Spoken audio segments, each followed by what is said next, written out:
Hello everyone and welcome to our YouTube channel target for IQ. आज से हम UP police regulation को start करेंगे और ये जो है आपका पूरी तरीके से प्री ओरिएंटेड होगा और यहाँ सारी जो इम्पोर्टेंट चीज़ें हैं उसको हम या तो चार्ट फॉर्म में या वन लाइनर फॉर्म में डिस्कस करेंगे।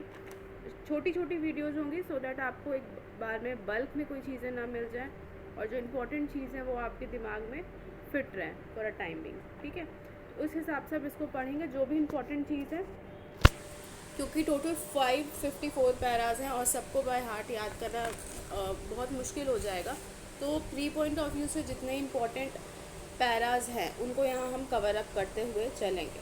ठीक है, तो ये आपकी पहली क्लास है। तो कुछ बेसिक इंट्रो देख लेते हैं। आपका यूपी पुलिस रेगुलेशन में 4 पार्ट है, 37 चैप्टर्स हैं एंड 554 पैराज हैं। अब इसमें से कौन से पैराज को रिमूव किया गया, कौन सा ऐड किया गया, ये भी देखते हैं।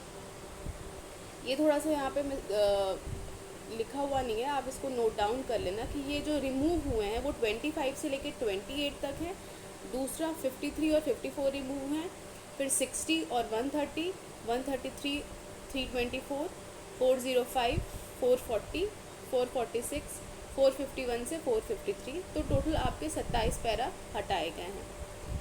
फिर आता है आपका कौन से ऐड किए गए हैं। तो ये 101 ए है, 135 ए है, 143 ए है, 147 ए है, 168 ओके, 373 है और ये आपका 372 नहीं है, ये आप उसको करेक्ट कर लेना। ये 373 का पार्ट 2 है। ओके, इसे आप करेक्ट कर लीजिएगा। फिर 421 A, 459 A, 463 A, 463 B, 482 part 2, 489 A, 507 A and 519 A. तो टोटल 15 पैराज ऐड किए गए। और दूसरी एक चीज़ जो है कि आप याद रखिएगा, पुलिस रेगुलेशन में पैराज है, सेक्शन नहीं है। तो हो सकता है बाय मिस्टेक मैं कहीं गलती से सेक्शन बोल दूँ, तो आप उसको माइंड मत करिएगा। आप ये याद रखिएगा कि ये यहाँ पे सारे के सारे पैराज हैं। ओके, अब जो इम्पोर्टेंट चीज़ दूसरी है कि यूपी पुलिस का जो हेडक्वार्टर है वो आपका लखनऊ में है। अब एक हायरार्की देख लेते हैं। सबसे टॉप पे है आपके डायरेक्टर जनरल ऑफ पुलिस, जो head of the police department होते हैं। फिर आते हैं एडिशनल इंस्पेक्टर जनरल जो और या जोनल इंस्पेक्टर जनरल। फिर आते हैं डिप्टी इंस्पेक्टर जनरल जिन्हें डीआईजी कहते हैं। फिर है आपके deputy inspector general government railway police. फिर है कमिश्नर। ओके, फिर है आपके डिस्ट्रिक्ट मजिस्ट्रेट, जो सबसे एक इम्पॉर्टेंट क्वेश्चन पूछा जाता है कि who is the head of the criminal administration of the district, तो वो आपके डिस्ट्रिक्ट मजिस्ट्रेट होते हैं। फिर superintendent of the police. Okay, तो superintendent of the police is the head of the police force in the district. फिर आते हैं आपके assistant and deputy superintendent of the police. Okay, अब पैरा 1 देखते हैं। यहाँ पे हम बहुत शॉर्ट में चलते चलेंगे सो दैट आपका प्री पॉइंट ऑफ व्यू से यहाँ पे कवर हो। ओके, बहुत माइन्यूट डिटेल्स में नहीं जाएंगे।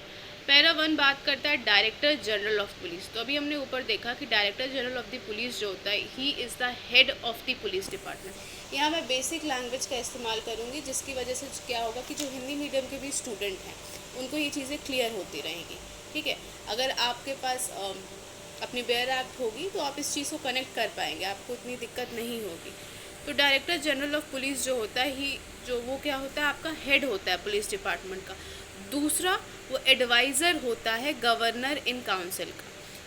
और डायरेक्टर जनरल ऑफ पुलिस जो होता है वो एक तरीके का मेडिएटर होता है एक पुलिस फोर्स के बीच में और गवर्नर इन काउंसिल के। तो गवर्नर इन काउंसिल को अगर कोई इन्फॉर्मेशन देनी होती है तो वो डायरेक्टली पुलिस फोर्स को नहीं देते हैं, वो ये मैसेज पहुंचाते हैं डीजीपी को और डीजीपी उसको कन्वे करता है पुलिस फोर्स को। अब इनकी पावर्स एंड फंक्शन क्या होती है।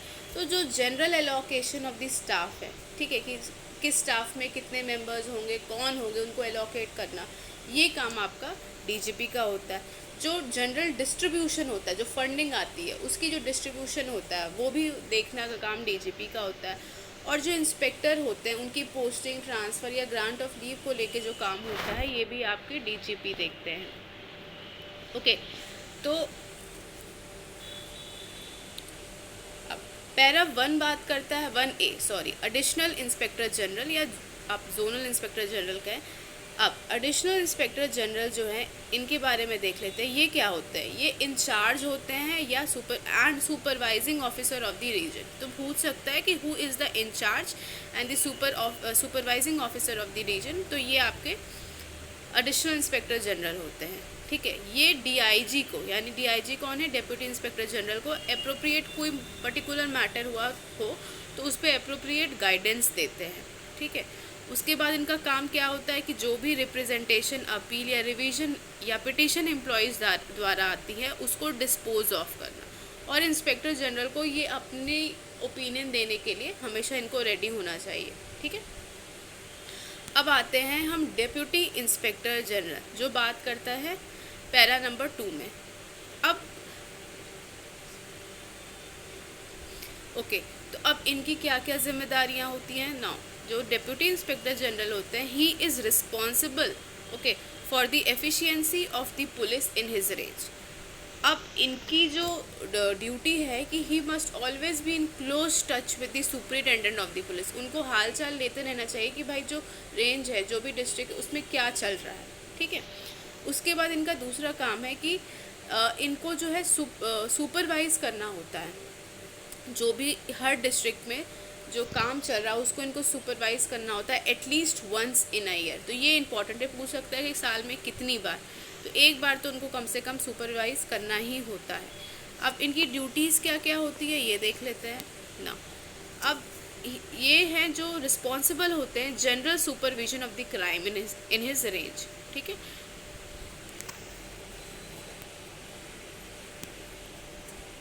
एक सेकेंड। फिर इन्हें रजिस्टर तैयार करनी होती है किस तरीके के ऑफेंसेस से रिलेटेड। डेकॉइटी हो गया, मर्डर हो गया, रॉबरी हो गया, या पॉइजनिंग, या जो भी मिसलेनियस केस है जो आईजी के फॉर्म नंबर 138 में दी रखी है। ओके, अब जो भी इनकी रिपोर्ट तैयार करते हैं, यानी कि जो भी डीआईजी आपकी रिपोर्ट तैयार करते हैं किसी भी फॉर्म में, तो वो अपनी रिपोर्ट किसको तैयार करके देते हैं? अपने सुपीरियर को। वो कौन है? Inspector general. ठीक है, ओके, तो इस वीडियो में हम इतना करेंगे।